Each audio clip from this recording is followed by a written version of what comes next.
Jennifer Rubin Opinion writer covering politics and policy, foreign and domestic opinion writer April 22 at 9:45 a.m. Conventional wisdom suggested that the report from Robert S. Mueller III on Russian interference in the 2016 presidential campaign and President Trump's efforts to interfere with Mueller's investigation would be underwhelming. Didn't we know most of what was going on? The question, by the way, properly credits the press with getting the key facts right. And yet the overwhelming reaction, even from a few brave Republicans, is one of stunned amazement at the extent of President Trump's duplicity. Susan Hennessy and Kinta Yurchik at Lawfare blog write, the Mueller report describes, in excruciating detail and with relatively few redactions, a candidate and a campaign aware of the existence of a plot by a hostile foreign government to criminally interfere in the U.S. election for the purpose of supporting that candidate's side. It describes a candidate and a campaign who welcomed the efforts and delighted in the assistance. It describes a candidate and a campaign who brazenly and serially lied to the American people about the existence of the foreign conspiracy and their contacts with it, and yet, it does not find evidence to support a charge of criminal conspiracy, which requires not just a shared purpose but a meeting of the minds. The astonishment one experiences while reading the report stems from the brazenness and consistency of Trump's actions. As Senator Mitt Romney, Republican Utah, put it, this all has occurred despite blatant efforts by the Attorney General to mislead the public about the seriousness of the report's findings and before Mueller has had a chance to expound on his findings in front of Congress. Why has the report prompted such a reaction? For one thing, the totality of the information in narrative form reads like a bestseller as it unspools a tale of mendacity. For another, the media did its job, much more credibly and accurately than it did when Attorney General William P.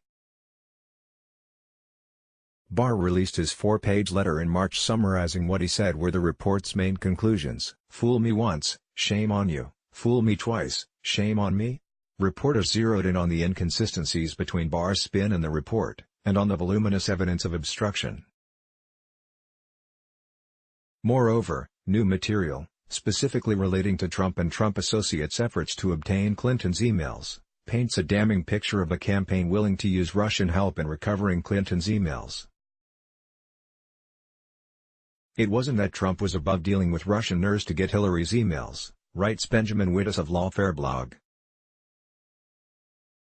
He not only called publicly on the Russians to deliver the goods on his opponent, he privately ordered his campaign to seek the material out. He did this knowing himself, clear from his public statements and very clear from the actions of those who acted on his request, that Russia would or might be the source. And finally, we cannot rule out the possibility that Trump's campaign worked cooperatively with WikiLeaks, a Russian cutout. Unless Barr's redactions are removed, we will not know the scope of the Trump-WikiLeaks relationship.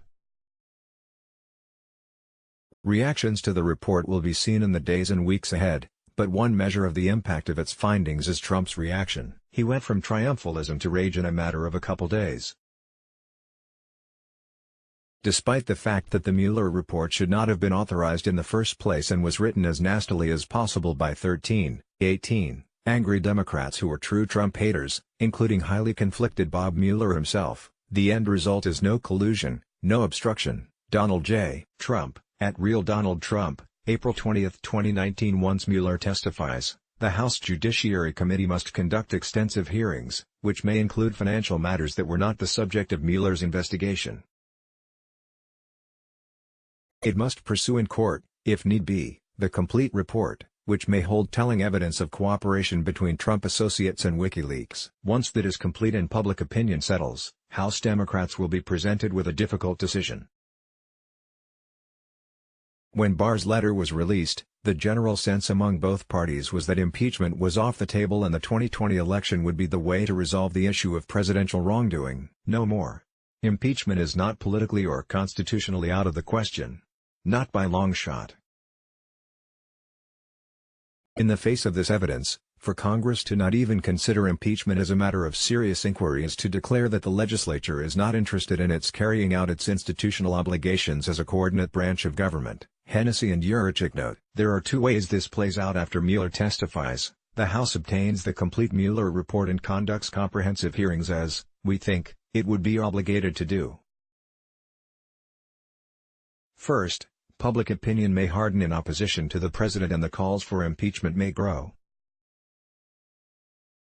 While elected Republicans willing to impeach or find Trump guilty in the Senate are few, impeachment may come to be seen as the appropriate remedy. The Senate's refusal to convict would then be seen not as vindication of Trump but as an act of blatant partisanship. Impeachment without removal thereby becomes a viable course of action. Alternatively, the battle lines may harden among voters, and no Republicans in the House and Senate are willing to fulfill their obligation to impeach and convict.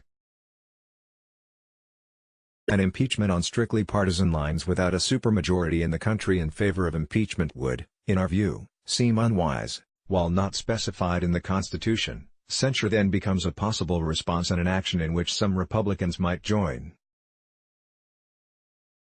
Lawrence Tribe makes a compelling case that even if removal is virtually impossible, it seems to me an abdication of constitutional responsibility for the House of Representatives to do anything less than impeach him and put him on trial in the Senate, whatever the predicted result. Tribe advises, make every member of the House and Senate stand up and be counted. Who among them take their fidelity to the nation and its Constitution and laws seriously enough to risk losing their perks as senators or representatives? Who among them should be retired by the voters as sellouts? There is no easy answer here. Key will be Mueller's testimony and the House hearings in total as well as the cases